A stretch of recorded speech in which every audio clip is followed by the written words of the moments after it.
Hello, Mark. This is Ben, Chen Wei-an, and my student number is SO441043. The title of the speech is Leana Wen, What Your Doctor Won't Disclose. I'm a sophomore in NCUE. They told me that I'm a traitor to my own profession, that I should be fired, have my medical license taken away, that I should go back to my own country. My email got hacked. In a discussion forum for other doctors, someone took credit for Twitter bombing my account. Now, I didn't know if this was a good or bad thing, but then came the response. Too bad it wasn't a real bomb. I never thought that I would do something that could provoke this level of anger among other doctors. Becoming a doctor was my dream. I grew up in China, and my earliest memories are of being rushed to the hospital because I had such bad asthma that I was there nearly every week. I had this one doctor, Dr. Sam, who always took care of me. She was about the same age as my mother. She had this wild curly hair, and she always wore these bright yellow flowery dresses. She was one of those doctors who, if you fell and you broke your arm, she would ask you why you were laughing because it's your humerus, get it? See, you'd groan, but she'd always make you feel better after having seen her.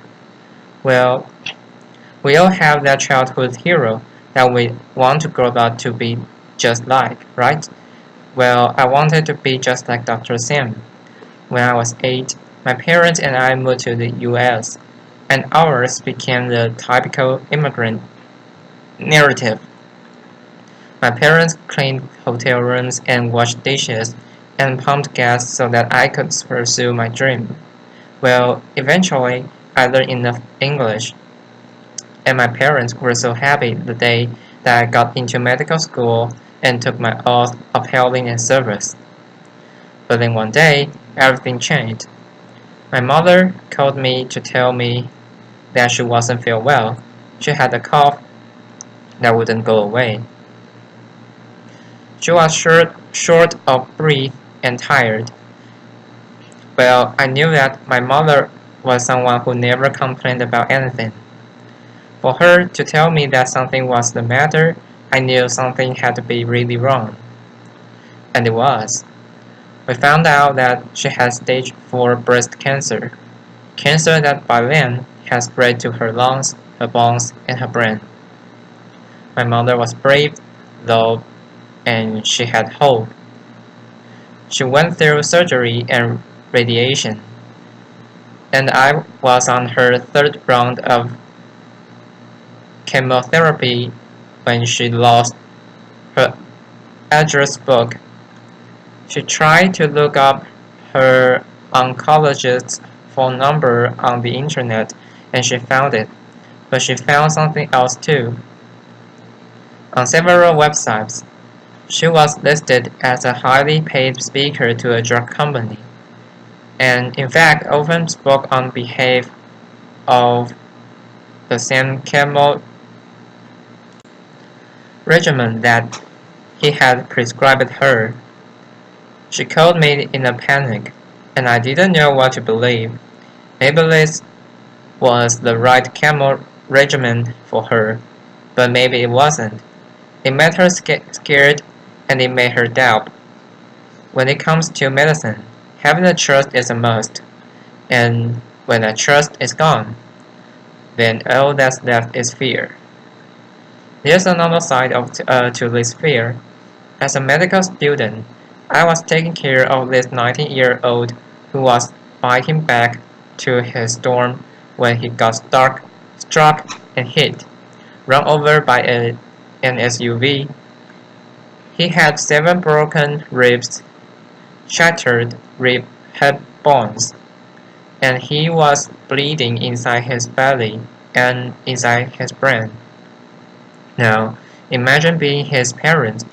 who flew in from Seattle, 2,000 miles away, to find their son in a coma. I mean, you'd want to find out what's going on with him, right? They asked to attend our bedside rounds where we discussed his condition and his plan, which I thought was a reasonable request and also would give us a chance to show them how much we're trying and how much we cared. The head doctor, though, said no. He gave all kinds of reasons. Maybe they'll get in the nurse way, maybe they'll stop students from asking questions. He even said, what if they see mistakes and sue us? What I saw behind every excuse was deep fear, and what I learned was that to become a doctor, we had to put on our white coats, put on the wool, and hide behind it. There's a hidden epidemic in medicine. Of course, patients are scared when they come to a doctor. Imagine you wake up with this terrible belly ache. You go to the hospital, you are lying in a strange place, you are on this hospital journey. Uh, you are wearing this flimsy gown. Strangers are coming to poke and prod at you. You don't know what's going to happen. You don't even know if you are going to get the blanket you asked for 30 minutes ago. But it's not just patients who are scared. Doctors are scared too. We are scared of patients finding out who we are and what medicine is all about. And so what do? We put on our white coats and we hide behind them. Of course, the more we hide, the more people want to know what it is that we're hiding. The more fear then spirals into mistrust and poor medical care. We don't just have a fear of sickness, we have a sickness of fear. Can we bridge this disconnect between what patient needs and what doctors do? Can we overcome the sickness of fear? Let me ask you differently. If hiding isn't the answer, what if we did the opposite? What if doctors were to become totally transparent with their patients? Last fall, I conducted a research study to find out what it is that people want to know about their healthcare. I didn't just want to study patients in the hospital, but everyday people. So, my two medical students, Suhavi Thakur and Laura Jones, literally took their research to the streets. They went to banks, coffee shops, senior centers, Chinese restaurants, and train stations. What did they find? Well, when we asked people, what do you want to know about your health care? People responded with what they want to know about their doctors, because people understand healthcare to be the individual interaction between them and their doctors. When we asked, what do you want to know about your doctors? People gave three different answers. Some want to know their doctor is competent and certified to practice medicine. Some want to be sure that their doctor is unbiased and is making decisions based on evidence and science, not on who pays them. Surprisingly to us, many people want to know something else about their doctors. Jonathan, a 20-year-old law student, says he wants to find someone who is comfortable with LGBTQ patients and specializes in LGBT health. Serena, a 32-year-old accountant, says that it's important to her for her doctor to share her values when it comes to reproductive choice and women's rights. Frank, A 59-year-old hardware store owner doesn't even like going to the doctor and wants to find someone who believes in prevention first, but who is comfortable with alternative treatments. One after another, our respondents told us that the doctor-patient relationship is a deeply intimate one, that to show their doctors their bodies and tell them their deepest secrets, they want to first understand their doctor's values. Just because doctors have to see every patient doesn't mean that patients have to see every doctor. People want to know about their doctors first so that they can make an informed choice. As a result of this, I formed a campaign, Who's My Doctor, that calls for total transparency in medicine. Participating doctors voluntarily disclose on a public website not just information about where we went to medical school and what specialty we are in, but also our conflicts of interest. We go beyond the government in the Sunshine Act about drug company affiliation, and we talk about how we are paid in sensitive matter. If you go to your doctor because of back pain, you might want to know he's getting paid $5,000 to perform spine surgery versus $25 to refer you to see a physical therapist. Or if he's getting paid to the same thing no matter what he recommends, then we go one step further. We add our values when it comes to women's health, LGBT health, alternative medicine, preventive health, and end-of-life decisions. We pledge to our patients that we are here to serve you, so you have the right to know who we are. We believe that transparency can be the cure for fear. I thought some doctors would sign on and others wouldn't, but I had no idea of the huge backlash that would ensue. Within 1 week of starting Who's My Doctor, Medscape's public forum and several online doctors' communities had thousands of posts about this topic. Here are a few. From a gastroenterologist in Portland.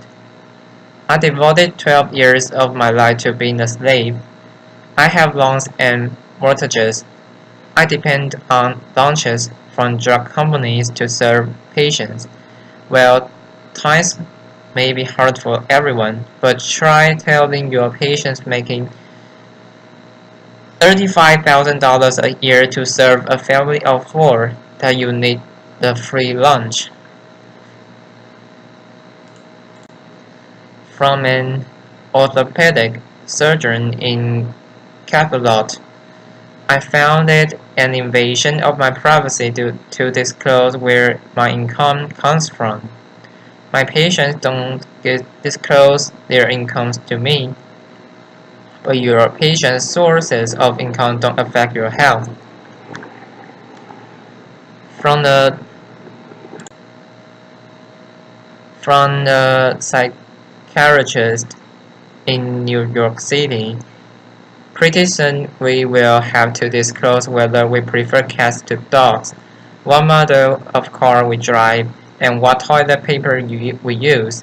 Well, how you feel about Toyotas and Cottonelles won't affect your patient's health, but your views on the woman's right to choose and preventive medicine and end-of-life decisions just might. And my favorite from the Kansas City cardiologist, more government mandated stuff. Dr. Wayne needs to move back to her own country. Well, two pieces of good news. First of all, this is meant to be voluntary and not mandatory. And second of all, I'm American and I'm already here. Laughter, applause. Within a month, my employers were getting calls asking for me to be fired. I received mail at my undisclosed home address with threat to contact the medical board to sanction me. My friends and family urged me to quit this campaign after the bomb threat I was done. But then I heard from patients over social media a tweet chat, which I learned what that was by then, generated 4.3 million impressions, and thousands of people wrote to encourage me to continue. They wrote with they wrote with things like, if doctors are doing something they're that ashamed of, they shouldn't be doing it. Elected officials have to disclose campaign contribution.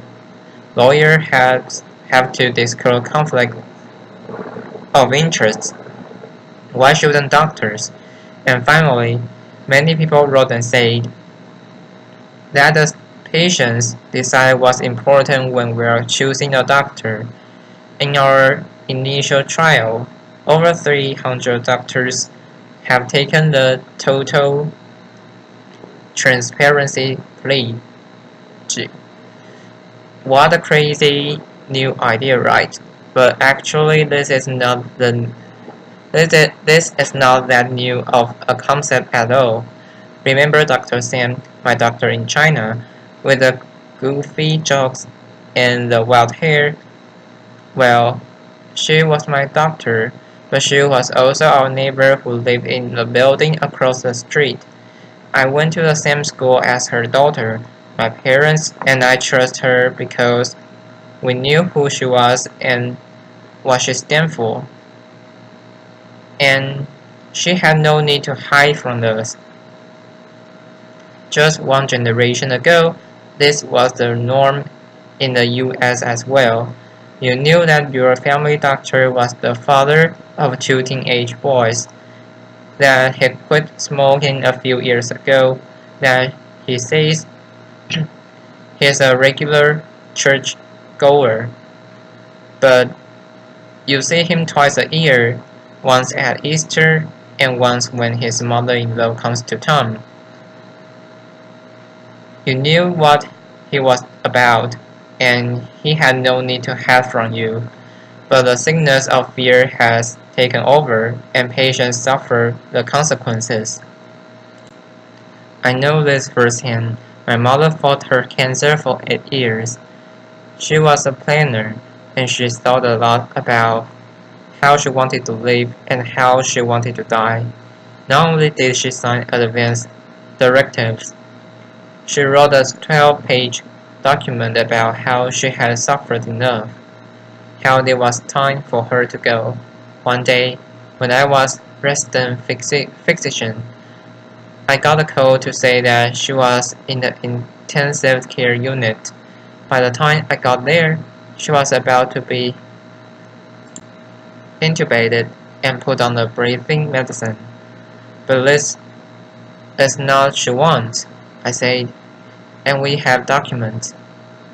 The ICU doctor looked at me in the eye, pointed at my then 12-year-old sister, and said, do you remember when you were that age? How would you have liked to grow up without your mother? Her oncologist was there too, and said, this is your mother. Can you really face yourself for the rest of your life if you don't do everything for her? I knew my mother so well. I understood what her directives meant so well. But I was a physician. That was the single hardest decision I ever made, to let her die in peace. And I carry those words of those doctors with me every single day. We can bridge the disconnect between what doctors do and what patients need. We can get there because we've been there before, and we know that transparency gets us to that trust. Research has shown us that openness also helps doctors, that having open medical records, being willing to talk about medical errors will increase patients' trust, improve health outcomes, and reduce malpractice. That openness, that trust, is only going to be more important as we move from the infectious to the behavioral model of disease. Bacteria may not care so much about trust and intimacy, but for people to tackle the hard lifestyle choices, to adjust issues like smoking cessation, blood pressure management, and diabetes control, well, that requires us to establish trust. Here's what other transparent doctors have said. Brendan Combs, an internist in Denver. This has brought me closer to my patients.